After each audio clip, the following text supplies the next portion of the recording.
시청자 여러분 안녕하십니까? 서대문구 선거방송 토론위원회가 주관하는 제22대 국회의원 선거 서울특별시 서대문구 을 선거구 후보자 토론회 오늘 사회를 맡은 신유리입니다. 이번 선거 참 변곡점이 많죠. 그래서 관심도 많이 받고 있는데요. 이럴 때일수록 유권자 여러분들의 현명한 판단이 필요합니다. 그래서 바로 오늘 이 자리가 여러분들의 현명한 선택, 현명한 사고에 좀 도움이 되기를 바라는 그런 자리가 되기를 바라겠습니다. 자, 그러면 지금부터 공직선거법 제82조 2에 따라서 제22대 국회의원 선거 서대문구 을 선거구 후보자 토론회 시작을 할 텐데요. 본격적인 토론에 앞서서 제가 오늘 진행 방식에 대해서 말씀을 드립니다. 오늘 토론은 먼저 모두 발언, 시작 발언으로 시작을 해서요. 제가 이제 여기 두 분 후보자들께 공통 질문을 던지면 답변을 들은 이후에 상대 후보자의 답변에 대해서 다시 한 번씩 질문을 하는 그런 시간을 갖습니다. 그 다음엔 이제 후보자별로 공약을 발표하고요. 그 발표한 공약에 대해서 상대 후보자가 질문을 던지고 대답을 듣는 그런 순서가 마련되어 있습니다. 그 이후에는 후보자 주도권 토론, 그리고 다시 한 번의 사회자 공통 질문, 그리고 마지막으로 마무리 발언, 이런 순서로 진행이 됨을 말씀을 드립니다. 제가 여기 계신 후보자분들께 부탁드리는 거, 뭐 시간 엄수는 뭐 제가 그건 확실하게 엄격하게 준수할 거니까요. 두 가지가 있습니다. 첫째, 이 허위 사실이라고 이런 부분을 주장해서 저한테 말씀하시는 분들이 있는데, 저나 여기 계신 서대문구 선거방송 토론위원회 위원들이 허위사실 여부를 판단할 수는 없습니다. 그렇기 때문에 그것은 사실 후보자들 간에 해결할 문제라는 점을 제가 분명히 말씀드리고요.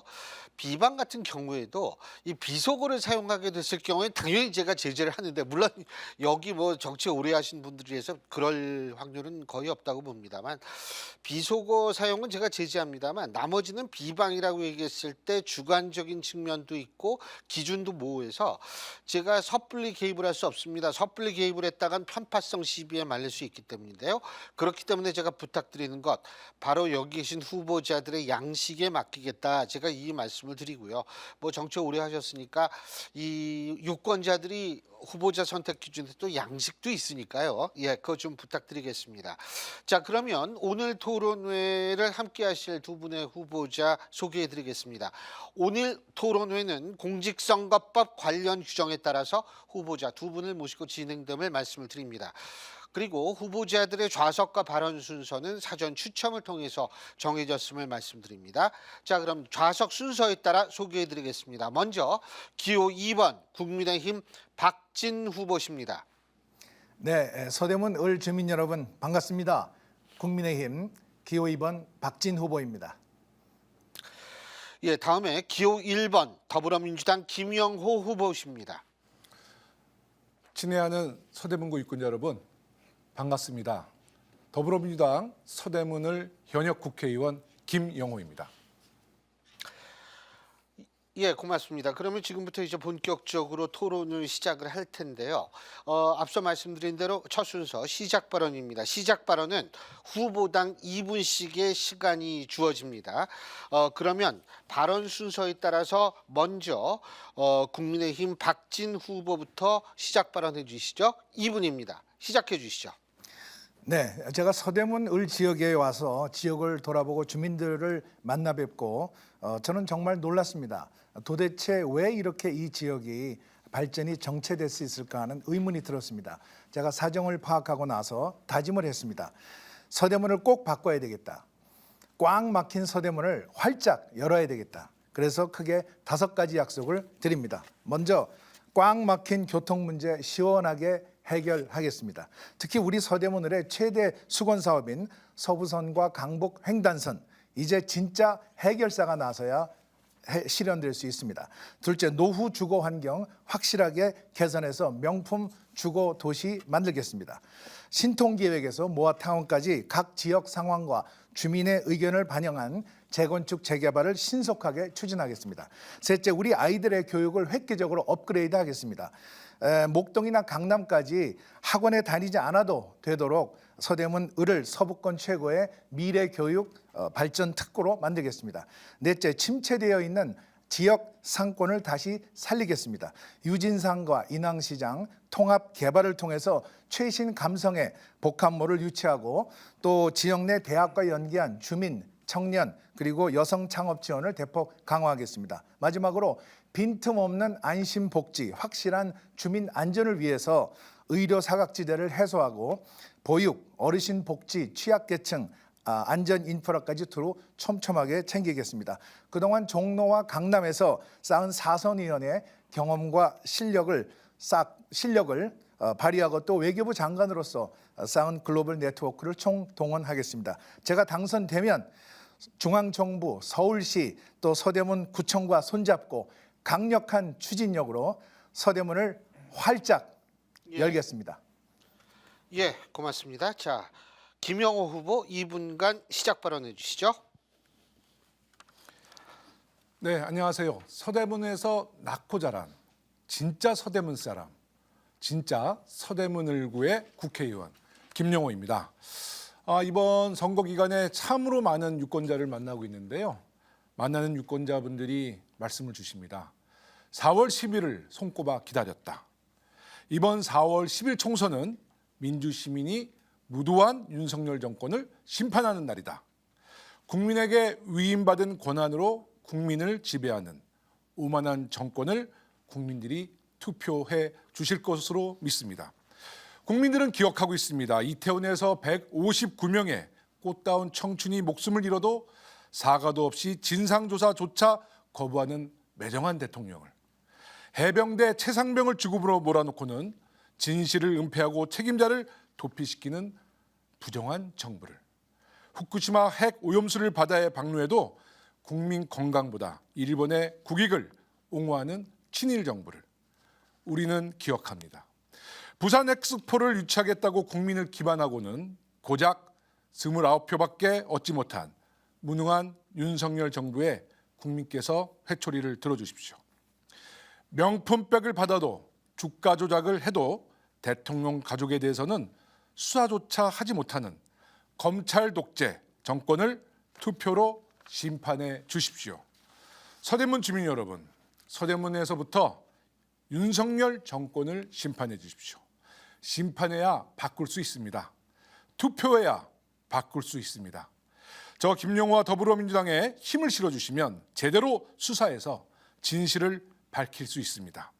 거짓과 은폐를 명백하게 밝혀내 끝까지 책임을 묻고 반드시 대가를 치르게 하겠습니다. 김영호가 선두에 서겠습니다. 예, 감사합니다. 시간이 다 됐습니다. 자, 사회자 시작 발언 이후에 이제 제가 첫 번째 사회자 공통 질문 두 분 후보께 드릴 텐데요. 자, 첫 번째 질문 드리겠습니다. 국회의원 보수를 일컫는 세비가 올해 1억 5,700만 원으로 책정됐습니다. 세비 삭감은 총선 때마다 단골로 등장하는 공약이기도 한데요. 의정 활동을 위해 충분히 보장할 필요가 있다는 의견도 있습니다. 하지만 국민 눈높이를 고려해서 대폭 삭감할 필요가 있다는 의견도 있습니다. 각 후보자의 견해 어떤지 말씀해 주시면 됩니다. 자, 그러면 발언 순서에 따라서 먼저 김영호 후보 답변해 주십시오. 시간 2분입니다. 네, 이 질문만 나오면 늘 송구스럽습니다. 국회의원 세비가 1억 5,700만 원, 국민의 눈높이에 맞지 않습니다. 우리보다 훨씬 지원도 적고 박봉으로 일하는 이제 북유럽, 스웨덴의 모델을 우리 국민들이 많이 선호하시더라고요.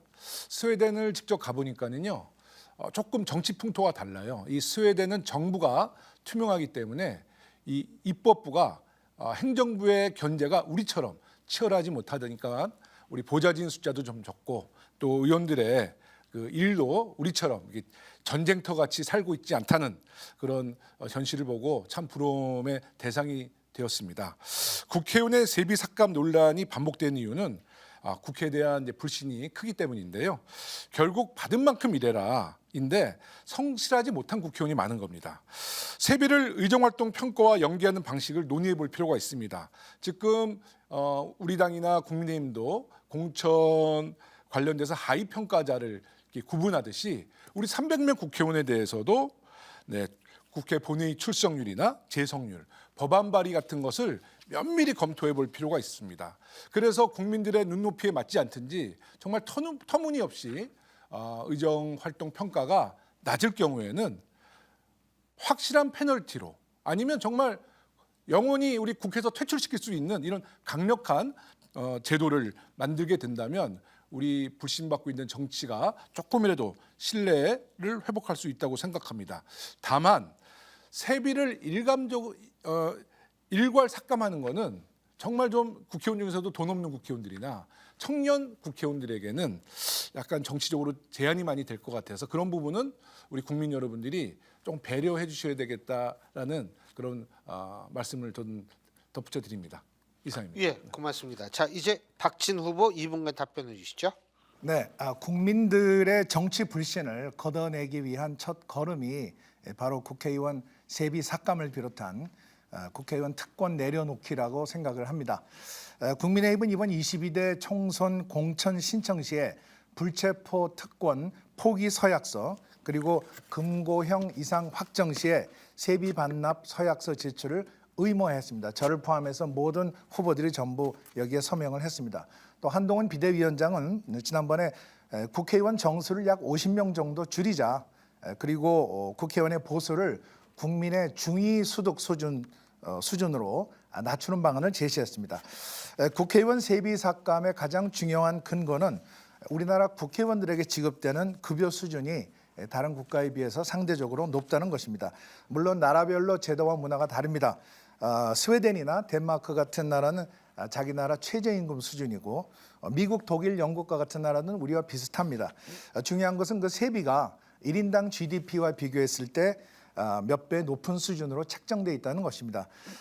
사실 국회의원 세비 삭감 문제는 국회 다수당인 민주당이 찬성을 해야 이것이 통과될 수 있는 것입니다. 민주당은 제21대 총선을 앞두고 단계별 세기 삭감을 공약했고 또 관련 법안도 냈습니다. 또 이재명 대표는 제20대 대선 공약으로 무노동 무임금 무노동 도입을 추진했습니다. 그런데 민주당은 이 약속을 하나도 지키지 않았습니다. 민주당의 동참을 촉구합니다. 이것이 제대로 돼야 이것은 여야가 공히 새로운 정치 또 깨끗한 정치 그리고 국민들의 눈높이에서 국민을 위한 정치를 제대로 보여줄 수 있다고 생각을 합니다. 예, 고맙습니다. 자, 이제 상대방 후보의 입장을 들으셨으니까 상대방 후보에게 30초간 질문해 주시면 됩니다. 자, 차례에 의해서 김영호 후보 30초간 질문해 주시죠. 네, 방금 전 제가 말씀드렸던 일하지 않는 국회의원들에게는 페널티를 주자. 우리 박진 의원님 동의해 주실 거라 보는데요. 박진 의원님의 국회 의정 활동을 보니까 본회의 출석률이 56.89% 그리고 이제 상반기 후반기를 따져보면 외통위에서는 상임위 출석률이 75.47, 또 후반기에는 기재위에서 4.08. 아마 이제 외교부 장관 임기 때라서 뭐 그럴 수는 있습니다만은 동의하십니까? 2분간 답변해 주십시오. 예, 뭐 국회의원들이 각기 사정이 있겠습니다만은 국회 본회의나 상임이나 또 여러 가지 행사에 아주 성실하게 출석하는 것이 기본 원칙이라고 생각합니다. 지금 말씀하신 저의 경우에는 외교장관으로서 국무위원직을 수행하기 때문에 국회에 부득이 출석하는 것이 어려웠다는 말씀도 드립니다. 세비 삭감 문제도 중요하지만은 더 큰 문제는 국회의원들이 많은 특권을 누리고 있다는 것입니다. 대표적으로 회기 중 국회에 동의 없이 체포 또는 구금되지 않는다는 국회의원 불체포 특권이 있습니다. 예를 들어서 인천 남동 의뢰 윤관석 의원은 지난해 8월에 돈봉투 살포 혐의로 구속된 이후에 월 1,400만 원이 넘는 의원 수당을 받았습니다. 또 21대 국회에서 구속된 이상직 정정순 의원 또한 의원직이 상실될 때까지 매월 1,000만 원대의 수당을 받아갔습니다. 김영호 후보께서는 임기 중에 구속되거나 또 기소와 재판 상태로 있는 국회의원들이 세비를 반납해야 한다는 의견에 동의하시는지 묻고 싶습니다. 또 앞서 말씀드린 대로 국민의힘은 지난해 6월 101명 전원이 불체포 특권 서약에 불체포 특권 포기 서약에 동참한 바 있습니다. 물론 저도 동참했고 서약서에 서명했습니다. 그렇지만 민주당도 불체포 특권을 포기하는 서약서를 제출하라고 요구했지만 결국 무산되었습니다. 그 과정에서 민주당 소속 31명은 별도의 입장문을 냈습니다. 국회의원 불체포 특권을 내려놓겠다 이렇게 선언을 했는데 우리 김영호 후보께서는 이 민주당 의원 31명의 불체포 특권 포기 선언할 때 동참하지 않으신 걸로 아는데 혹시 무슨 특별한 이유라도 있는지 알고 싶습니다. 예. 지금 답변을 질문과 섞어서 해주셨는데요. 박진 후보자께서는 30초간 다시 질문을 하실 이 시간이 있습니다. 어떻게 하실 겁니까? 네, 그 국회의원 특권 내려놓기도 문제지만 22대 총선에서 가장 걱정되는 것은 범죄 혐의자들이 판치는 선고로 변질되었다는 것입니다. 송영길 전 민주당 대표는 전당대회 당시에 돈봉투 살포 혐의로 구속됐는데 옥중에서 소나무당을 창당해서 선거운동을 하는 희귀한 행태를 보이고 있습니다. 불법 정치자금과 관련돼서 기소됐음에도 불구하고 세비를 받고 예. 선거운동까지 하는 이런 행태에 시간이 대해서 다 됐습니다. 자, 김용호 후보 2분간 답변해 주시죠. 네, 그 주신 말씀의 원론은 저는 뭐 적극 참석하는데 사실 그 불체포 특권은 헌법에서 보장된 그런 그 조항이기도 합니다. 이 법이 왜 그 헌법에 보장이 되어 있냐면 군사 독재 시절에 그 어떤 정치 탄압이나 정치 공작으로 인해서 이런 억울한 국회의원들이 이제 많이 나왔기 때문에 이제 헌법에서 보장하는 거거든요. 그 박진 후보님이 2008년도 박연차 회장에게 2만 달러 돈봉투 받아서 굉장히 억울하게 기소된 적이 있으시잖아요. 뭐 비슷한 겁니다. 그때 만약에 이런 헌법적인 이런 그 법 체계가 보장이 안 됐다면 정말 더 억울하고 아마 그 당시에 정권으로 탄압을 받으셨을 텐데 어찌됐든 그 법이 보장이 돼서 우리 박진 의원님이 1심에서는 유죄를 받았다가 이제 2심에서는 무죄를 받아서 그 누명을 푸셨어요. 저는 이 불체포 특권에 대해서는 박진 의원님이 제기한 문제에 대해서는 100% 저는 동의합니다. 다만 윤석열 검찰 독재에서만큼은 저는 동의하고 싶지 않습니다. 그 이유는 너무나 내로남불적인 그런 정권이기 때문이죠. 정적에게는 정말 그 하이에나가 먹이를 찾는 어떤 사냥감으로 그것을 수십 번 수백 번 압수수색 또 기소를 하고 정작 자기네 부인의 사건에 대해서는 조사조차 압수수색조차 서면 조사하는 조차도 안 하는 이런 불공정한 그런 정치 풍토에서 어떻게 우리가 불체포 특권을 동의할 수 있겠습니까? 정상적인 정부는 저는 박진 의원님의 후보님의 말씀에 100% 동의하고요. 다만 최종 판결이 나왔을 때까지는 좀 지켜볼 수 있다. 그 안에는 억울한 국회의원, 억울한 정치인들이 우리 역사적으로 볼 때는 다수가 포함이 돼 있었다.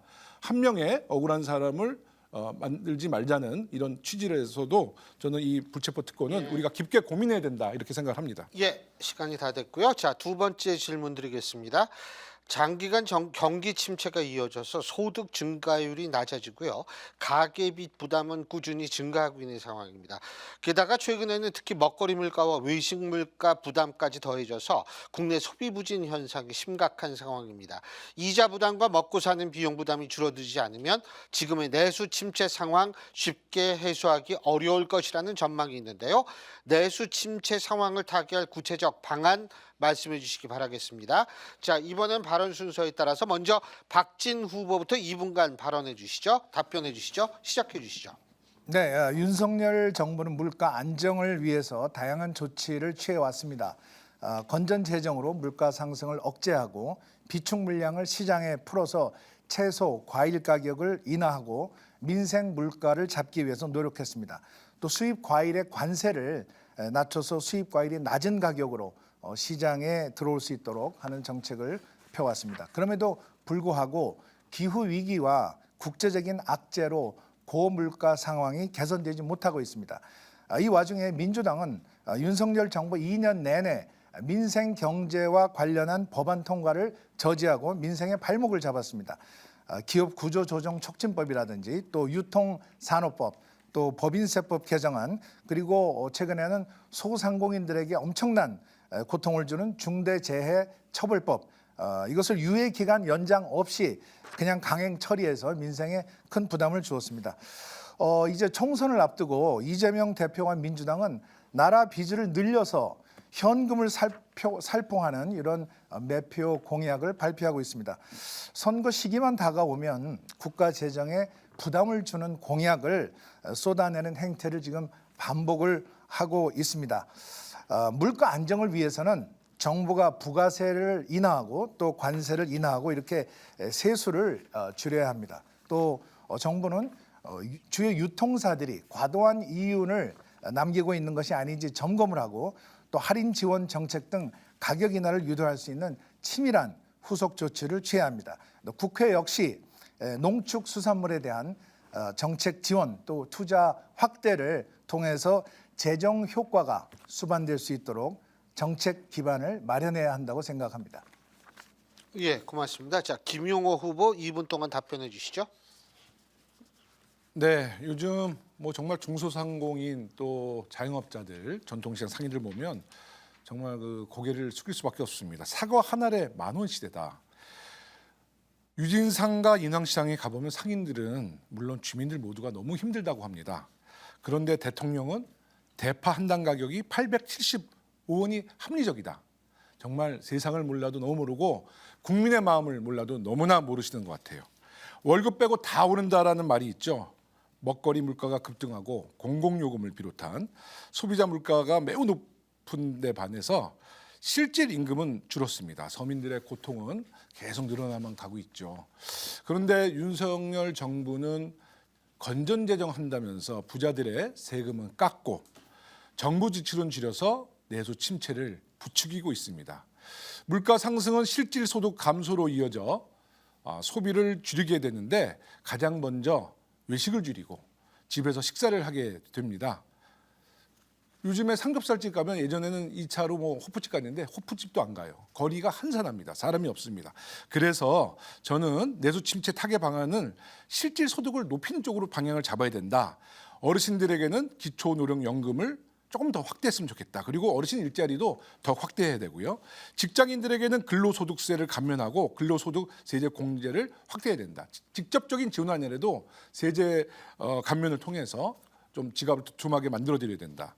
중소기업 소상공인은 대출 이자 감면, 정책 자금 확대, 대학생은 학자금 대출 지원 확대, 또 학부모님들은 사교육 때문에 너무 많은 돈이 들어가요. 그래서 공교육을 강화하고 사교육비의 부담을 해소해야 되는데 지난 2023년도 예결위 국회 때 우리 당의 노력으로 지역사랑 상품권을 어느 정도 지켰는데요. 국민의힘은 지역화폐를 다 삭감했었습니다. 우리가 지켜냈습니다. 예, 지역화폐. 시간이 다 됐습니다.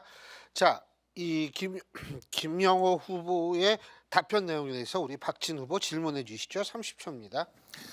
네, 문재인 정부는 징벌적인 과세, 또 대출 규제, 또 재건축 규제 이런 반시장적인 규제에 매달렸습니다. 그래서 집값이 폭등되고 전세 대란이 일어나고 세금 폭탄 등으로 국민들의 고통을 가중시켰습니다. 지난 대선에서 국민들께서 민주당을 심판한 이유였습니다. 지금 고물가로 어려움을 겪고 있는 국민들께서는 그러한 내용을 다 잘 알고 예. 있습니다. 여기에 대해서 어떻게 생각하십니까? 예, 2분간 답변해 주십시오. 뭐 박진 후보님께서는 이제 국무위원을 또 겪으시고 외교부 장관을 역임하셔서 이 세계 추세라는 걸 알 것입니다. 아까도 이제 고물가, 고금리도 세계적인 추세가 그렇다 이런 말씀하시는데요. 당시에 부동산 폭등은 대한민국뿐만 아니라 전 세계의 추세였습니다. 우리가 여당일 때는 그것을 그렇게 세게 몰아붙이시더니 이제 고물가에 대해서는 전 세계의 추세가 그러니 이해해달라. 이것이야말로 내로남불이다. 저는 이렇게 말씀을 드리고요. 지금 이재명 대표 25만 원 민생회복지원금 말씀하셨는데요. 저는 문재인 정부 때 코로나 재난지원금 그 당시에 몇 차례 이제 지원을 해서 국가 채무가 또 늘었다라는 여당의 비판이 있습니다. 다시 코로나19 팬데믹이 와도 우리는 재난지원금을 지원했어야 합니다. 송파 세모녀 사건 아시죠? 우리 많은 민생 부분에서 서민들이 부도나고 목숨을 스스로 끊습니다. 돈이 아무리 중요하고 재정이 중요하지만 국민의 안전과 생명을 지켜야 될 것이 국가의 책임이기도 합니다. 지금 이재명 대표가 25만 원 민생회복지원금을 지원한다 그랬더니 그것이 뭐 퍼주기다 이렇게 말씀하시는데요. 25만 원으로 한 달 생계를 살아가는 분을 걱정하셔야 돼요. 우리 여당 국회의원들은요. 강남 을구에 계셨을 때는 조금 넉넉한 분들 만나셨지만 서대문 을구는 그렇지 않습니다. 25만 원의 그 민생 회복금으로 사람의 생명과 목숨이 달려 있다는 것을 분명히 파악해 주시고요. 그리고 저는 앞으로도 좀 그 기초연금도 어르신들에게 조금 더 지원 확대해서 대한민국 어르신들이 우리나라 한강의 기적을 만들어내셨는데 OECD 국가의 노인 빈곤율 1위 아닙니까? 이런 생계가 어려운 어르신들에게는 정말 재정을 풀어서라도 예. 우리가 뒷받침해야 된다 이런 생각하고 있습니다. 알겠습니다. 자, 김용호 후보께서 박진 후보께 30초간 질문해 주시죠. 제가요. 예. 그러면 지금 이제 윤석열 정부가 부자 감세를 유지해서 이걸 낙수 효과라고 얘기하는데요. 저는 전혀 낙수 효과를 보지 못한다. 그 윤석열 정부의 부자 감세는 계속 유지해야 되는지, 또 서대문 을구에서 민생 현장을 살펴보신 박진 후보님의 마음은 좀 어떻게 변하셨는지가 궁금합니다. 예. 2분간 답변해 주시죠. 네, 고소득자들에 대한 그런 세금을 어느 정도 감면할 경우에는 그 경제에 플러스 효과가 있다는 것이 일반적인 경제학의 이론으로 알고 있습니다.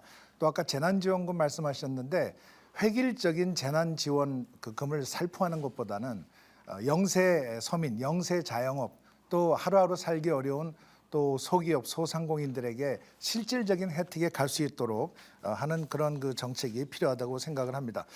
윤석열 정부는 지난 2년간의 문재인 정부의 실정을 바로 잡기 위해서 고군분투해 왔습니다. 문제를 해결해 나가고 있습니다. 이 와중에 민주당의 안산갑의 양문석 후보는 30억이 넘는 서초구 아파트를 구입하기 위해서 대학생 딸의 명의로 사업자 대출 11억 원을 받아서 주택 구입 자금으로 쓴 정황이 드러났습니다. 또 조국 혁신당의 후보 박은정 변호사 남편은 다단계 사기 변호를 맡아서 1년 만에 변호사비로 40억을 번 것이 드러나서 이렇게 논란이 커지고 있습니다. 고물가로 어려움을 겪고 있는 이런 국민들께서 이러한 후보들의 참 황당한 행태에 대해서 정말 뭐라고 생각을 하실지 우리 김용호 후보에게 묻고 싶습니다. 그리고 최근에 우리 국민의힘은 정부의 생필품의 부가세를 10%에서 5%로 한시적으로 인하하도록 제시를 했습니다. 정부가 지금 현재 이것을 검토 중이고요. 이 제안이 실현되면 약 5천억 가량의 혜택을 소비자들이 볼 것으로 예상됩니다. 또 정부에서는 부담금 18개, 소위 그림자 조세라고 하는 부담금을 전면 폐지하고 14개의 부담금은 또 감면하겠다는 방침을 밝힌 바 있었습니다. 올 하반기까지는 늦어도 가시적인 성과가 있을 것으로 예상합니다. 예, 고맙습니다. 자, 이제 이번에 여러분이 보실 순서 후보자들의 공약 발표 순서입니다. 자, 2분간 각 후보자들의 공약을 발표하시고 그 상대 후보에 대한 공약에 대해서 질문 답변 듣는 순서인데요. 자, 그러면 순서에 따라서 먼저 김용호 후보가 2분간 공약을 발표해 주시면 됩니다. 시작해 주시죠. 네, 저는 서대문구 지하철 시대에서 말씀드리겠습니다. 정말 우리 유권자 여러분께 송구스럽습니다. 지지부진한 서부선 또 강북횡단선에 대해서 간단히 좀 말씀을 드릴게요. 이 도표를 보시면 2008년도 서부경전철이 이제 그 사업 제안서가 제출돼서 오늘 현재까지의 상황입니다. 좀 유심히 살펴보실 게 2020년도 제가 당선되고 나서 민자 적격성 조사가 완료됐고요. 21년도 우산 협상 대상자로 두산건설이 선정됐습니다. 그런데 윤석열 정부 들어와서 오늘 현재까지 아무것도 진척이 되지 않고 있다는 보고에 말씀드리고요. 강북 횡단선은 뭐 아시다시피 서대문 지하철 8km라는 저의 2016년도 공약이 시작이 돼서 강북 횡단선으로 확대가 됐는데 20년 11월 달에 2차 서울시 도시철도망 구축 계획이 국토부에 승인이 났고 21년도 5월 제2차 예타 대상 사업 신청이 됐습니다. 2021년도 10월에 예비 타당성 조사가 강북 횡단선이 이제 착수가 됐는데요. 또 역시 오세훈 서울시와 윤석열 정부에서 예타 지지분으로 착공이 지연되고 있습니다. 특히 서울시는 지난해 저에게 공문을 통해서 지난해 착공을 약속을 했고 올 초 3월 달에 약속을 했는데 또 연기가 되고 있어요.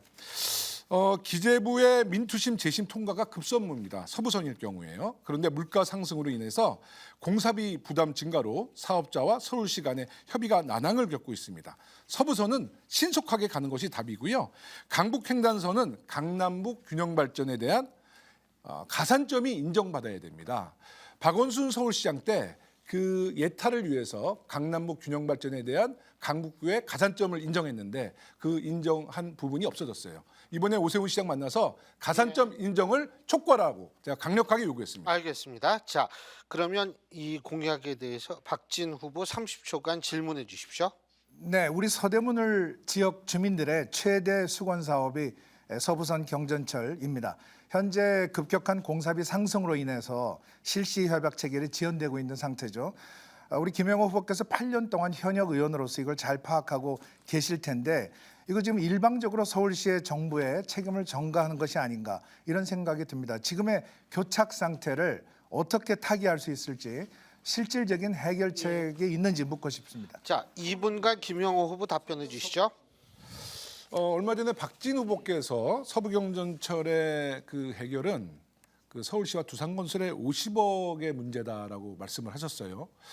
저는 박진 후보님이 이제 뭐 서대문에 오신 지가 50여일이 채 안 됐기 때문에 뭐 현안 파악이 어둡다라는 것은 인정하지만 그런 그 부분이 스타디가 안 되면 그런 말씀을 하시면 안 된다고 봅니다. 핵심은 50억이 아닙니다. 그리고 50억이 핵심이라면 정부 예산이 있고 서울시 예산이 있는데 50억 갖고 정부가 서울시의 그 교통에 발목을 잡고 있다면 무능한 윤석열 정부, 무능한 오세훈 시장이죠. 이 문제는 50억의 문제가 아니라 그 어느 시점에 총 사업비를 기준으로 변동되는 추가 사업비를 반영할 것이냐라는 것이에요. 50억을 서울시와 두산이 얼마 이렇게 거래하는다? 그거는 매우 작은 부분이고요. 저는 이미 서울시 핵심 관계자, 두산건설 임원, 기재부 차관 다 만났는데 아마 박진 후보님께서는 뭐 시간이 없으니까 아마 못 만나셔서 이것을 제대로 파악을 못하고 계실 겁니다. 민자 적격성 조사 통과를 위해서 2016년도에 이제 1호를 했는데 그때 공사비가 약 한 1조 5천억 정도 기준으로 했거든요. 근데 사업 그 제안서는 21년도에 제출을 했으니 지금 그 1조 5천억이라는 당시의 사업 예산이 우크라이나 문제로 원자재가 엄청나게 상승했는데 지금은 뭐 한간에는 2조, 3조 얘기가 나옵니다.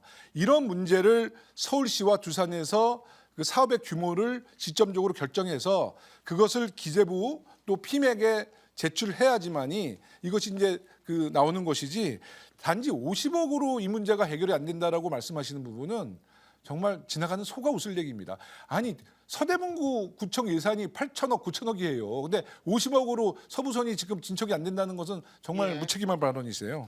예, 박진 후보 추가 질문해 주시죠. 30초입니다. 네, 저는 우리 김영호 후보께서 지난 8년 동안에 도대체 뭐를 했는지 제가 이해가 되질 않습니다. 이 서대문 을 지역의 남북 도시 철도 축이 제대로 생겨야 우리의 그 꽉 막힌 교통이 뚫리고 또 상권이 활성화되고 또 사람과 또 자본과 문화가 들어올 텐데 그거를 아직도 해결이 안 된 상태에서 공사가 지연되고 있는 데 대해서 현역 의원으로서 책임감을 느끼지 않습니까? 예. 자, 김영호 후보 2분간 답변해 주십시오. 다시 그걸 드리게 되는데요. 당연히 송구스럽습니다. 제가 오세훈 시장을 만나서 무슨 말씀을 드렸냐면 도시철도에 대해서 이처럼 무책임한 행정을 하게 되면 결국 우리 정치권의 불신으로 이어진다. 일을 좀 제대로 하시라고 그랬어요. 제가 서울시 만나고 두산건설 만나고 기재부를 만났던 이 내용을 오세훈 시장한테 말씀드렸더니 전혀 모르고 계시더라고요. 제가 그랬습니다. 야당 국회의원이 이렇게 영업을 하러 다녀야 되느냐. 오세훈 시장이 기재부 장관 만나고 두산건설 임원 만나서 이 문제를 직접 해결해라. 뭐 전혀 관심이 없어 보이시더라고요. 자, 제가 보세요. 2008년도는 정두원 의원님 시절입니다. 그때 서부경전철이 이제 시작이 됐어요. 그런데 진척이 없다가 제가 국회의원이 된 그 해 2020년도 민자 적격성 조사 완료됐습니다. 그리고 21년도 5월 30일 날 두산건설이 우선 협상 대상자 선정됐어요. 제가 국회의원이 돼서 얼마나 속도감 있게 가고 있다는 것을 이 도표를 보시면 알 겁니다. 강북횡단선 그 누구도 믿지 않았습니다. 제가 강북횡단선 서대문 지하철 시대를 여니까 오세훈 시장이 서울시장 선거 때 공약으로 내세우고 심지어는 윤석열 대통령도 강북횡단선을 공약으로 내걸었습니다. 그렇다면 서대문구 국회의원 김영호가 대한민국 서대문에 지하철 시대를 열었던 그런 공헌은 분명히 한 것이죠. 제가 2016년도 지하철 8km를 공약에 내세웠더니 2019년도 서울시 철도망에 구축 계획에 포함을 시켰습니다. 19년도에. 그러니까 제가 당선되고 3년 있다가 서울시의 도시철도망의 구축 계획에 포함이 됐고 그 1년 있다가 2000년, 20년 11월에 국토부가 승인을 했어요. 그 다음에 2021년도 5월 달에 예타 대상 사업으로 선정이 됐고 2021년도 예비타당성 조사 강북횡단선 착수가 됐습니다. 제가 여당일 때는 속도감 있게 나가다가 윤석열 정부 오세훈 시장 와서 이것이 예. 지금 한 발짝도 못 나고 있다는 말씀을 드립니다. 알겠습니다. 자, 이번에는 박진 후보가 2분간 공약 발표해 주시면 되겠습니다. 자, 발표해 주시죠. 제가 개별 질문 없습니까? 없습니다. 네. 방금 제가 질문했던 그 서부선 경전철 문제 제가 알고 있는 것과 좀 다릅니다.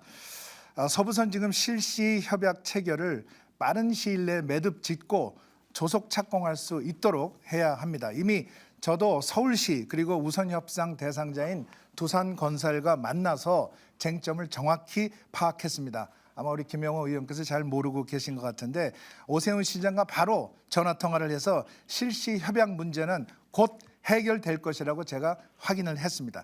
그리고 강북 횡단선 이것은 지금 이것도 아직 안 되고 있습니다. 예비 타당성 문제, 그 다음에 경제성 문제로 지금 아직 해결이 안 되고 있는데 이것은 경제성만을 볼 것이 아니라 강남북 균형 발전의 정책적인 가치를 봐야 합니다. 그래서 저는 서울대문에 오자마자 이런 동료 의원 10명과 지지를 받아서 강북 횡단선 예타 면제법을 발의를 이미 마친 상태입니다.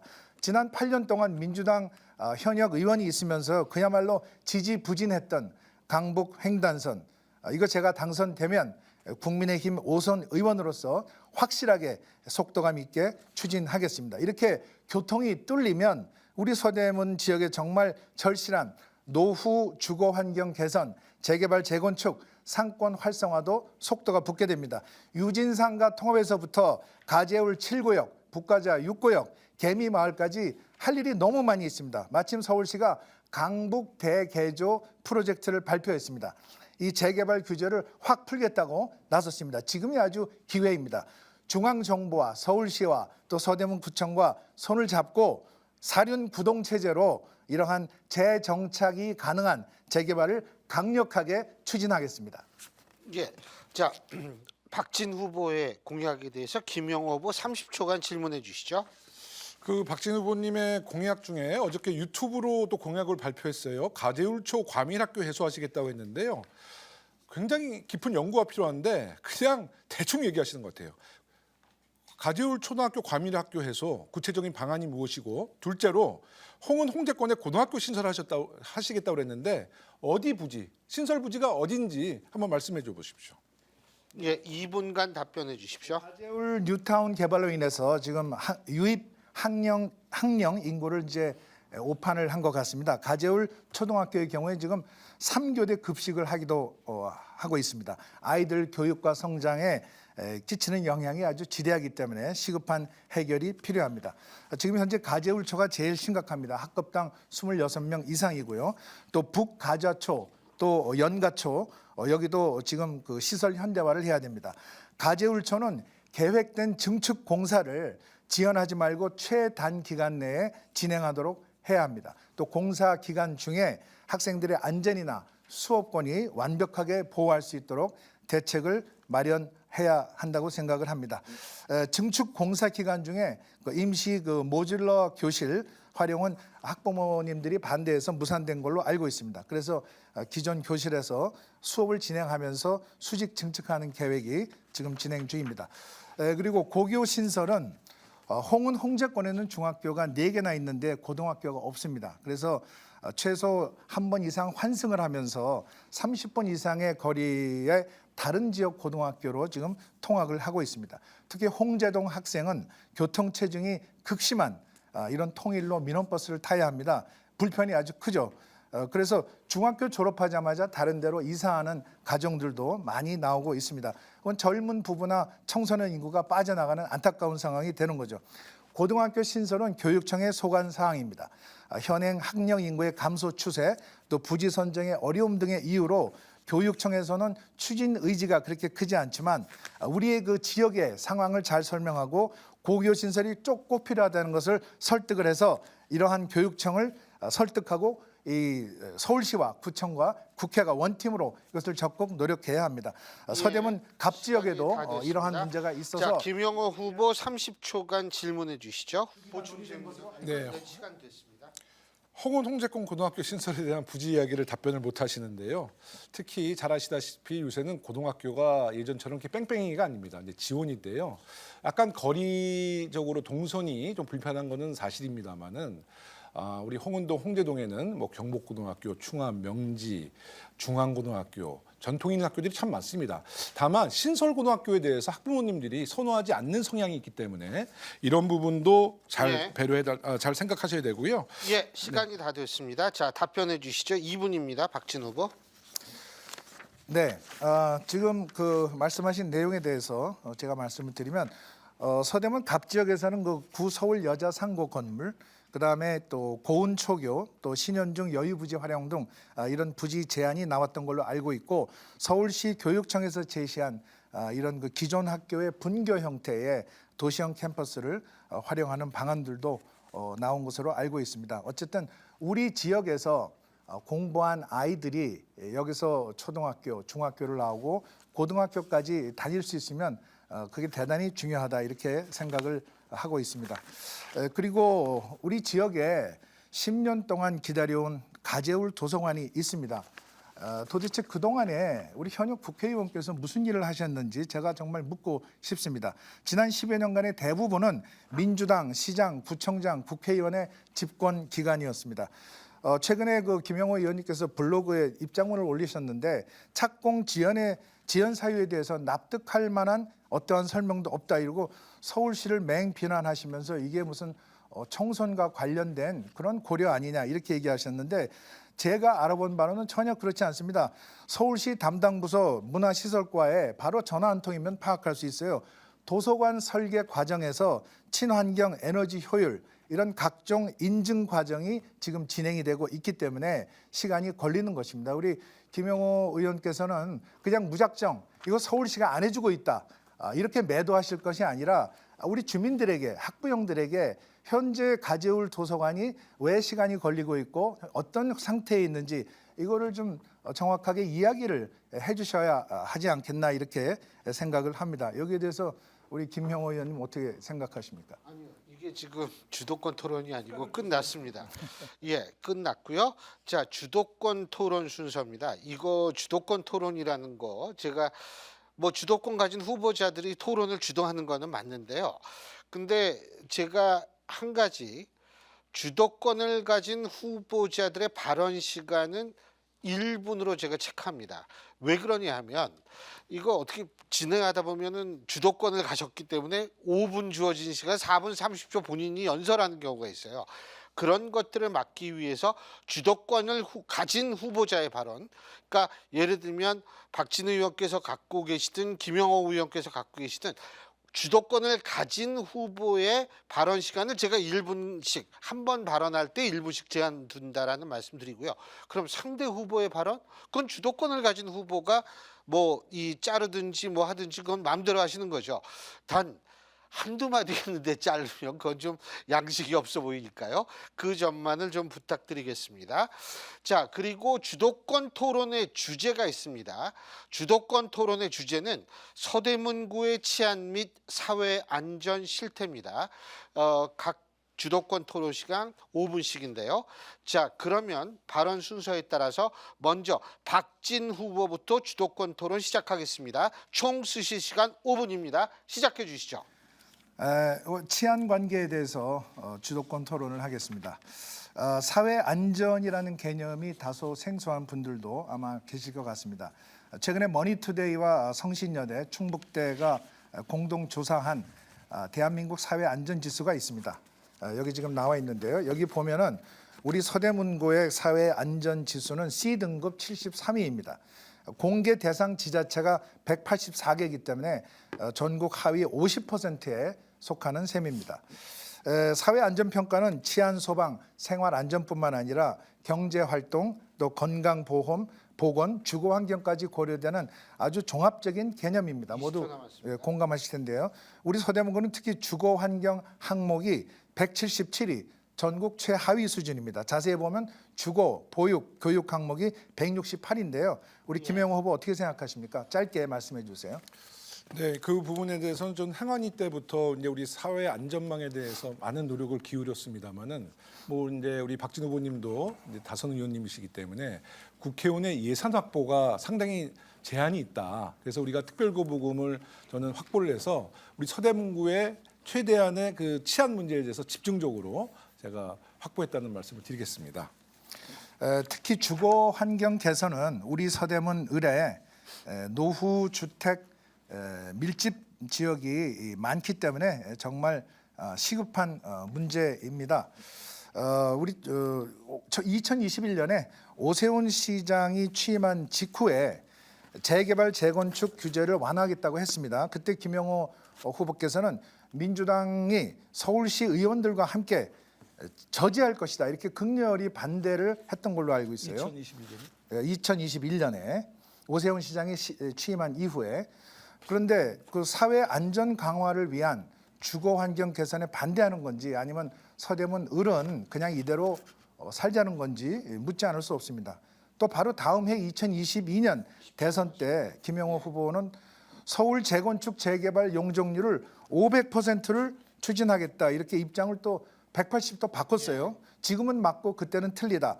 어디서 많이 들어본 얘기인데 이거 전형적인 내로남불 논리가 아닙니까? 그 2021년도 재개발 재건축 제가 주거 환경 반대를 했다는 근거는 어디서 나오는 거죠? 그 극렬 반대했다는 게 2021년에 재개발 재건축 규제를 오세훈 시장이 취임한 이후에 완화하겠다고 하자 우리 김영호 후보께서 민주당 서울시 의원들이 함께 저지할 것이다 이렇게 한 걸로 제가 아니 근데 그 알고 있는데. 근거는 어디서 제가 그런 얘기를 한 게 사실 기억이 좀 없어서 말씀드리는 예. 겁니다. 그럼 제가 이거 확인해서 예, 확인을 한번 해주시고요. 저는 사실 그 우리 문재인 정부에서 우리 그 주택 공급에 대한 이제 좀 소극성 때문에 우리가 국민들로부터 심판을 받아서 정권까지 이제 빼앗겼는데요. 저는 적합한 과정 또 국민 주민들의 의견을 모아서 추진하는 재개발 재건축은 반대하지 않습니다.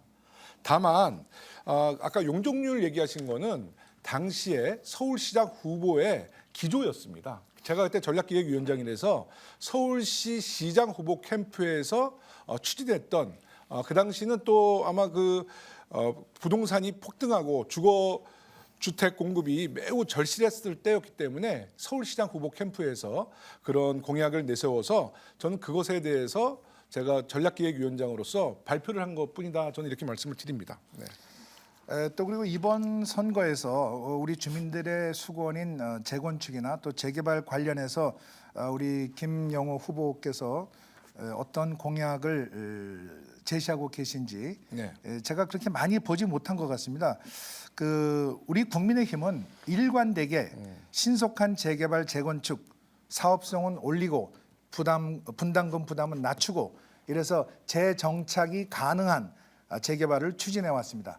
이제 강북 대개조 프로젝트가 나왔기 때문에 용적률은 올리고 또 공공기여 면적이나 노후도 기준은 낮춰서 우리 서대문 을 같은 발전이 정체된 지역이 그야말로 대개조 될 수 있도록 하겠다는 약속을 다시 한번 드립니다. 그리고 아까 말씀드린 대로 주거 환경 분야에서 또 중요한 연결된 항목이 교육입니다. 이거 지역 수건 사업입니다. 바로 가재울 도서관인데 여기 착공이 지연되고 있는 이유에 대해서 말씀을 해주시죠. 저는 그 재개발 재건축을 그냥 일관적으로 뭐 조건도 없이 그냥 지지하겠다는 것은 상당히 저는 위험한 발언이다. 지금 뭐 사륜구동 얘기하시는데요. 2006년도부터 10년까지 이명박 정부 현동훈 구청장, 오세훈 시장, 정도원 의원이 있을 때 그때 그 사륜구동이 돌아와서 다 진역 갔어요. 다 해먹었어요 그때. 알겠습니다. 자, 시간이 다 끝났습니다. 자, 그러면 이제 김영호 후보께서 5분간 주도권 토론 시작해 주시면 됩니다. 자, 시작해 주시죠.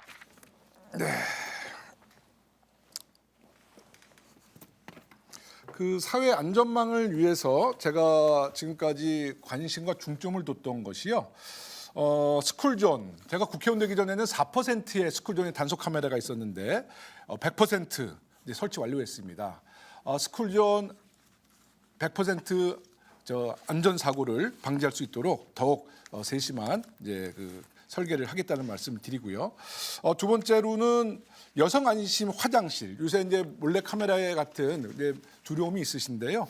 우리 공공 화장실에 여성 안심 화장실도 설치를 했습니다. 음성 인식 설비를 갖춘 이제 첨단 시설을 갖췄죠. 장비를 갖췄죠. 그리고 또 홍제천 유진산과 복개 하구간 열린 홍제천 산책로도 열었습니다. 그러니까 이제 국회의원들이 구청에서 못하는 여러 가지 안심 관련된 이런 네, 정책을 국회의원도 할 수 있는데요. 지금 서대문구에서 예. 통학로 문제가 상당히 어려운데 예, 우리 시간 박진 다 후보님이 됐습니다. 보실 때는 서대문구에서 가장 예, 통학로가 시간 어려운 넘었습니다. 곳은 어느 학교 부근이라고 보세요? 네, 스쿨존 우리 아이들이 안전하게 다닐 수 있도록 확실하게 그 마련을 하고 또 우리 그 어른들이 세심한 신경을 써야 합니다. 아니 제 말씀은 그 서대문 우리- 관내 제가 자를 네, 수 이거 있죠. 좀 아니 제가 답변- 자를 수 있는 겁니다. 이거는. 답변하고 있습니다. 제가 이제 주도 토론이니까, 그러니까 서대문 관내 초등학교 통학로 중에서 가장 안전이 위협받는 곳이 어디냐는 거예요. 저도 뭐 우리 서대문 의뢰에 있는 초등학교 여러 군데 다 가봤습니다. 우리 가재울초, 연가초, 아니, 그러니까 딱 집어 홍제초 얘기를 전부 시간 갔는데 끌지 마시고. 각 학교마다 전부 사정 아니요, 가장 심각한 곳이 있어서 말씀드리는 학교마다 거예요. 네. 다 사정이 다르지만은 네. 그러한 그 초등학교 주변에 있는 그 학생들의 안전에 대해서는 어느 아니, 특정 후보님. 학교가 아니고 아니, 후보님, 그 제가 김영호- 주도권 토론이니까요. 네, 제가 어느 말씀- 제가 특정 제재를 학교가 할수 아니라 있는데. 그 지역에 아니, 있는 후보님, 학교들에 그러시면 안 대해서는 돼요. 전부 각각에 대해서 제가 발언을 막는 데 이렇게 안전 일방적으로 얘기하시면 안 환경을 되죠. 안전 환경을 확실하게 네, 해줘야 제가 됩니다. 말씀드린 거는 후보님. 그리고 제가 아니, 답변을 좀 제가 지금 답변을 답변을 하게 해주세요. 제 질문 시간인데 제가 드리는 말씀은 후보님이 지역에서 오랫동안 안 계셨기 때문에 망신 주려고 하는 게 아니에요. 이것을 같이 좀 토론하고 공론화해서 후보님에게도 알려드리는 거지. 자꾸 이렇게 대답의 본질을 벗어나시면 안 됩니다. 홍제초 가보셨잖아요. 홍제초 가면 그 통학로가 굉장히 위험하잖아요. 그 작은 골목에 쌍방향의 자동차가 운행 중이에요. 아마 시구위원님들한테 보고 받으셨을 텐데 홍제초 앞에 통학로 어떻게 해결하실 수 있는 뭐 방안이 있냐는 겁니다. 네, 홍제초 통학로는 아이들이 안전하게 갈 수 있도록 거기에 그 도시 그 건널목에 그다음에 표시, 그다음에 또 CCTV 그리고 우리 어른들이 가서 아이들이 그 안전하게 건널 수 있도록 지금 가서 거기서 봉사활동을 해주고 있지 않습니까? 그거 갖고 그리고 안 됩니다. 그 그러니까 제가 그럼 좀 말씀을 드릴게요. 한번 힘을 합쳐, 경찰서와 그러니까 제가 협력을 힘을 합쳐서 해서 좀 해보자는 거예요. 대답을 하는데 좀 들어보시죠. 아니요, 이 정도면 시간도 예. 충분히 드렸고요. 네. 주민들이 그 답변을 듣고 싶은 게 아니라 일단은 이제 가장 원론적으로 그쪽에 이제 주택을 좀 매입해서 도로를 좀 확장해서 통학로를 만들자는 의견이 있는데 그 의견은 사실 엄청난 재정이 투입되기 때문에 아마 박진 후보님이나 저도 약속을 못 할 겁니다. 다만 통학 시간에 이 쌍방향 통행을 일방 통행으로 바꾸자, 아니면 그냥 스쿨존 지역은 차 없는 도로로 추진하자, 이제 이런 여론이 있어요. 다만 이제 거기에 아파트들이 출근 퇴근할 때 상당히 또 제약을 두게 되면 불편함이 있기 때문에 이런 부분은 우리 정치권에서 힘을 합쳐서 한번 같이 해결해 보자는 말씀을 드리는 겁니다. 어떻게 동의하시나요? 뭐 건설적인 내용에 대해서는 저도 네. 동의를 합니다. 뭐 홍제초뿐이겠습니까? 그럼요. 우리 네. 그 지역에 있는 여러 다른 초등학교들도 아이들 안전 문제에 대해서 참 노심초사를 하고 있기 때문에 제가 지역에 있는 초등학교를 전부 다니면서 학부모님들과도 이야기를 하고 또 아이들이 어떻게 길을 건너고 어떻게 또 등하교를 하는지 네. 이거를 다 봤습니다. 그리고 아까 이제 제 주도권인데요. 아까 이제 제가 좀 보충 설명하자면 가재울 도서관 말씀하셨는데요.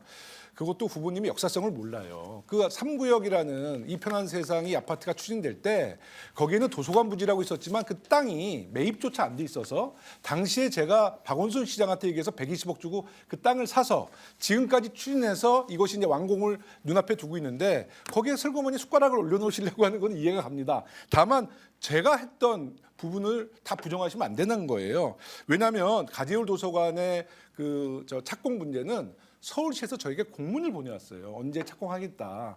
그런데 그 공문을 변경할 수 있죠. 그렇다면 저한테 사전 설명을 해야 되는데 아무리 야당이라도 서울시당 위원장에게 그런 말을 한마디 안 하고 여당끼리 예. 정보 공유. 그게 마땅한 일입니까? 시간이 다 됐습니다.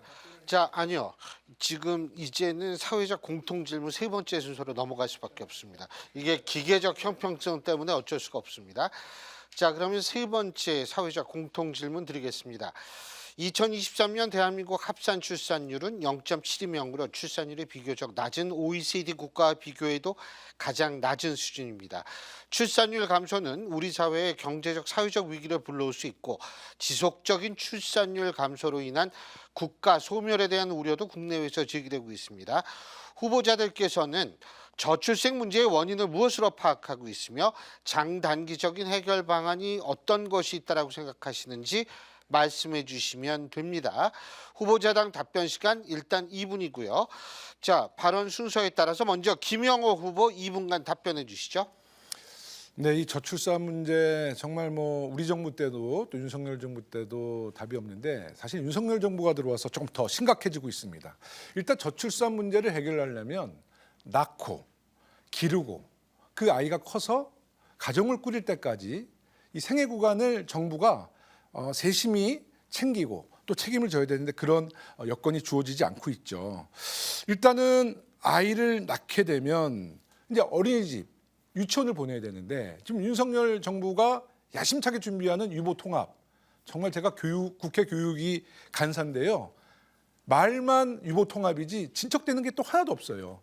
지난 3월 28일까지 유보 통합에 대한 계획을 우리 국회에 보고하기로 했는데 그것도 우리가 기자회견을 한다는 정보를 알고 그 애써 새벽 시간에 그것을 보고했는데 어떤 알맹이도 없습니다. 재정은 어디서 가져오든지 교육세는 어떻게 확보를 해야 되는지 또 선생님의 처우 개선은 어떻게 해야 되는지 이런 문제가 전혀 제시가 안 돼서 정말 유보통합 너무나 걱정되고 우리 저출산 문제가 이런 불안정감 때문에 더 저출산이 더 확산될까 참 우려스럽고요. 그리고 이제 아이를 유치원 어린이집을 보내고 나서 초중고에 들어가야 되는데 초등학교 때부터 과학고 무슨 영재고 특목고를 보내기 위해서 또 영어 유치원부터 시작하는 아주 정말 지옥 같은 초등학생의 경쟁 그 교육 열기 때문에 이런 문제도 상당히 우리 저출산에 직접적인 영향이 가고요. 대학교 들어가면 등록금이 비싸죠. 그러니까 학생들이 등록금을 벌기 위해서 또 아르바이트 뛰어야 되죠. 그리고 취업 문은 좁고요. 그래서 결국은 가정을 꾸리려면 집을 마련해야 되는데 집도 정말 뭐 청년주택이나 신혼주택이 크게 마련되지 않으니까 정말 우리 아이라도 예. 아이를 낳고 싶지 않을 것 같습니다. 이거를 정부가 책임지고 시간이 개선해야 다 합니다. 됐습니다. 자, 박진 후보 2분간 답변해 주시죠. 네, 저출생 문제는 여야가 머리를 맞대고 해결해야 될 초당적인 국가적인 과제입니다. 정부는 이 저출생 또 고령화 구조로 굳어지는 인구 변화에 대한 대응 예산을 늘렸습니다. 육아기의 근로시간 단축, 또 육아휴직, 그리고 유연 근무 이런 그 출산 육아를 돕기 위한 그 정책과 재정적 지원을 확대해서 일과 가정의 양립이 가능하도록 그 여건을 지금 계속 개선해 나가고 있습니다. 그 자녀 돌봄 지원과 함께 결혼 출산 때 주거 안정에 대해서도 지속적으로 지원하기로 했습니다. 서울시에서는 지금 아이 낳고 키우기 좋은 우리 당의 공약은 아이 낳고 키우기 좋은 서대문 을을 만들겠다 이렇게 이야기를 하고 있습니다. 또 얼마 전에 한동훈 비대위원장이 발표를 했는데 3월 25일이죠. 세 자녀 가구의 대학 등록금을 전액 면제하는 것을 추진하겠다 이렇게 이야기를 했습니다. 또 중앙당 차원에서는 부총리급의 인구부를 신설을 해서 인구 위기 또 세대 갈등 그다음에 성별 갈등을 해소하겠다 이런 그 해결책을 내놓고 있습니다. 지금 출산 휴가는 어머니들 3개월이고 어머니들이 이제 1년에 육아휴직을 쓰고 계신데 아빠들도 출산 휴가를 1개월 의무화하는 것을 지금 추진하고 있습니다. 또 그로 인해서 불이익이 없도록 기업과 가족과 정부가 함께 인구위기에 대응하는 환경을 만들어 나가야 합니다. 그리고 제가 법안을 발의했는데요. 아이를 낳으면 그 사용자가 직원들이 출산한 한 명당 최대 1억 원까지 지원할 경우에는 이걸 비과세로 하는 소득세법 개정안 그리고 조세특례 제한법을 개정을 했습니다. 이것은 사용자나 또 직원들이 그 아이를 낳고 나서 지원받는 그 금액에 대해서 세금을 덜 내도록 하는 그러한 법안입니다. 예. 예, 고맙습니다. 자, 김영호 후보께서 박진 후보께 30초간 질문해 주시죠. 네, 그 저출산 문제 아까 유보 통합이 난항인데요. 매우 심각합니다. 이 3월 28일까지 유보 통합에 대한 비전을 제시 못한 이 정부를 강력하게 규탄하며 이 유보 통합에 대한 전망을 좀 말씀해 주시고요. 대통령의 한마디로 이제 킬러 수능, 네, 킬러 수능이 이제 지난해 실시가 됐는데요. 역시 수험생은 혼란이 가중되고 있습니다. 킬러 수능으로 우리 그 공교육을 바로 세울 수 있는지 한번 답변해 주시기 바라겠습니다. 2분간 답변해 주십시오. 네, 그 유보 통합 문제에 대해서는 저희 그 서대문 을 지역에 어린이집 하는 그 원장님들하고 지난번에 그 이야기를 할 기회가 있었습니다. 유치원과 보육원 그 통합을 위해서 여러 가지 준비가 이루어져야 합니다. 지금 현재 그 어린이집은 또 교사를 구하는 것이 대단히 어렵고 또 그런 그 비용이 인건비가 많이 들어가고요. 또 아이들 급식 문제도 대단히 중요한 문제입니다. 그다음에 아이들이 줄기 때문에 학급을 편성하는 것도 이것이 보통 일이 아닙니다. 각 학년별로 학급을 편성하는 것도 어렵고 그래서 졸업식도 공동으로 하고 지금 그렇게 어려움을 겪고 있습니다. 그래서 이것은 그 유보 통합을 하기 위해서 정부가 발표한 그 기간 이전에 여기에 대한 그 철저한 준비와 또 대비가 필요하다고 생각을 합니다. 우리 그 구립이건 또는 공립이건 아니면 일반이건 간에 우리 어린이들이 어느 어린이집에서 공부를 하고 거기서 생활을 하느냐에 관계없이 미래에 우리 인재로 키우기 위해서는 정말 국가적인 투자가 아깝지 않다고 생각을 합니다. 그것이 어떻게 보면 가장 확실한 투자이기 때문에 우리 서대문 을 지역에서는 어린이를 낳아서 키우는 어머니들이 가장 안심하고 우리 아이들을 잘 교육시킬 수 있도록 그리고 어린이집에서도 그러한 지원이 원활히 이루어질 수 있도록 제가 적극 노력하겠다는 말씀을 드립니다. 그리고 수능 문제는 매년 우리 그 학생들을 둔 부모들이 대단히 관심을 많이 가지고 신경을 많이 쓰고 있는 문제입니다. 아이들을 일부러 문제를 어렵게 해서 떨어뜨리고 그것이 무슨 마치 변별력이 되는 것처럼 이렇게 그 비정상적인 그런 시험 문제는 저는 필요하지 않다고 생각을 합니다. 합리적으로 이것을 바꿔줘야 합니다. 시간이 다 됐습니다. 자, 이번엔 박진 후보께서 김영호 후보에 대해서 질문 30초 해주시죠. 질문해 주십시오. 네, 민주당이 그 지난번에 그 신혼부부에 대해서는 1억 대출을 해주고 아이를 낳으면은 한 명은 이자를 감면하고 두 명은 원금 50%를 감면, 세 명은 100% 감면 이렇게 하는데 이게 지금 28조 원이 필요한 걸로 추정을 하고 있습니다. 그런데 이게 도대체 그 물가가 지금 이 저출생 이렇게 하면 오히려 상승을 해서 서민들을 더 압박하게 되는데 재원 마련의 예. 대책은 무엇인지 얘기를 해 주시죠. 답변 2분간 답변해 주시죠.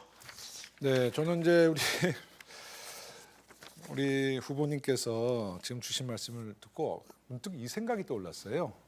윤석열 대통령께서 최근에 토론회, 민생 토론회를 하면서 제시한 사회적 투자가 1,000조입니다. 1,000조. 1,000조에 우리 국가의 운명이 달린 저출산 문제를 28조 중장기적으로 못 씁니까? 충분히 쓸 수 있죠. 저는 이런 그 재정에 걱정이 되신다면 윤석열 대통령의 1,000조 발언에 대해서 전직 국무위원으로서 대통령에게 직언하는 그런 용기를 보여줬으면 좋겠다. 아까 말씀드린 것처럼 그 저출산 문제의 핵심은 생애 전 주기를 국가가 잘 살펴봐야 된다는 겁니다. 국가가 책임질 부분은 책임져야 된다. 그래서 아이 낳기를 꺼려하는 것이 아니라 아이가 나면 보육, 교육, 그리고 안전, 그리고 취업 이런 것을 국가가 잘 보장해주면 왜 아이를 안 낳겠냐는 거예요. 그런데 지금 이주호 교육부 장관도 지금 저랑 약간 이견이 있는 것이 뭐냐면 전 교육부 교육위원회니까요. 지금 저출산 시대라고 그래서 모든 학생들이 줄어든다 이거예요. 그렇다 보니까 교육 예산도 줄이려고 그러고 선생님도 좀 줄이려고 그래요. 제가 절대 그러면 안 된다. 왜냐하면 지금 같은 시기에는 선생님들이 특수교육도 있을 것이고 또 여러 가지 그 돌봄 교육도 있는데 오히려 그런 그 역할 분담을 할 수 있는 선생님들을 더 많이 확대해서 그 아이가 태어나서 공교육이 끝날 때까지는 여러 분야의 선생님들이 아이를 잘 케어하는 그런 교육 환경을 만들어줘야만이 저출산뿐만 아니라 우리 아이들의 미래를 우리 정부가 책임지는 행동이다 이렇게 말씀을 드렸거든요. 그런데 교육부 장관이 말을 안 들어요. 저출산이니까 예산 줄이자. 학생 수가 없으니까 예산 줄이자. 선생님도 줄이자. 저는 그것이 윤석열 정부의 교육의 가장 큰 폐단이다. 저는 예. 이렇게 생각합니다. 알겠습니다. 아휴, 정신없이 하다 보니까 벌써 마무리 발언 들을 시간이 됐는데요. 시간 관계상 각 후보당 1분씩의 마무리 발언 시간을 드리겠습니다. 1분입니다. 1분. 자, 그럼 발언 순서에서 박진 후보 1분간 마무리 발언해 주십시오. 시작해 주시죠. 네, 오늘 김영호 후보와 직접 토론을 해보니 정말 주민분들께서 걱정하는 이야기가 사실인 것 같습니다. 지난 8년 동안에 우리 서대문 을 지역이 발전으로부터 소외되고 제자리 걸음을 한 것입니다. 주변의 은평구는 금평구가 되고 마포 상하면은 고층 빌딩 DMC가 들어섰는데 서대문은 멈춰서 있었습니다. 아니, 오히려 상대적으로 후퇴를 했습니다. 이게 다 누구의 책임입니까? 그 현명하신 유권자들께서 이미 결론을 내고 계시다고 생각을 합니다. 이제 바뀌어야 합니다. 시간을 더 이상 낭비할 시간이 없습니다. 서대문을 빨리 바꿔서 우리 주민들이 그동안에 불편했고 그동안에 참아왔던 어려움을 이제는 다 털어버리고 이게 꽉 막혀 있고 정체되어 있는 서대문을 활짝 열어야 합니다. 제가 당선이 되면 집권 여당의 5선 의원으로서 강력한 추진력을 가지고 정부 또 서대문 구청 서울시와 협력해서 서대문을 바꾸겠습니다. 예, 고맙습니다. 자, 김영호 후보 마무리 발언 1분간 해주시죠. 시작해 주시죠. 네, TV 토론회 잘 보셨죠? 서대문에서 낳고 자란 김용호가 서대문의 일을 베테랑답게 잘하겠다. 아마 확신이 드셨습니까? 드셨을 겁니다.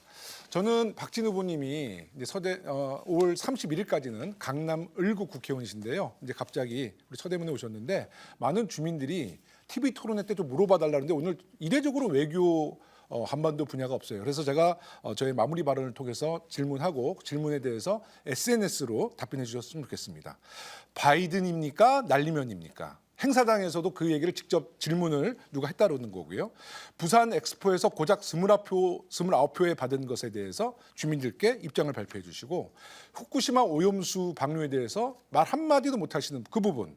또 제가 청문위원으로서 그때 질문했을 때 야스군이 참배했을 때 분명히 경고한다 그랬는데 경고 한마디도 못했던 굴욕적인 외교를 반드시 서대문 예. 주민들에게 보고해 주십시오. 예, 자, 시간이 다 지났습니다. 제가 사실 이 상업방송 진행할 때는요 좀 여유 있고 유두리 있게 하는데 이거는 선거관리위원회, 선거방송토론위원회에서 하는 거기 때문에 엄격한 기계적인 중립을 지킬 수밖에 없었다는 점을 말씀을 드리고요. 좀 답답하셨을까 봐 제가 드리는 말씀이에요. 자, 그리고 어쨌든 여러분 장시간 동안 보셨는데요. 제가 항상 하는 얘기가 있습니다. 정치의 가장 중심은 정치를 추종하는 것이 아니라 정치를 이용하는 겁니다.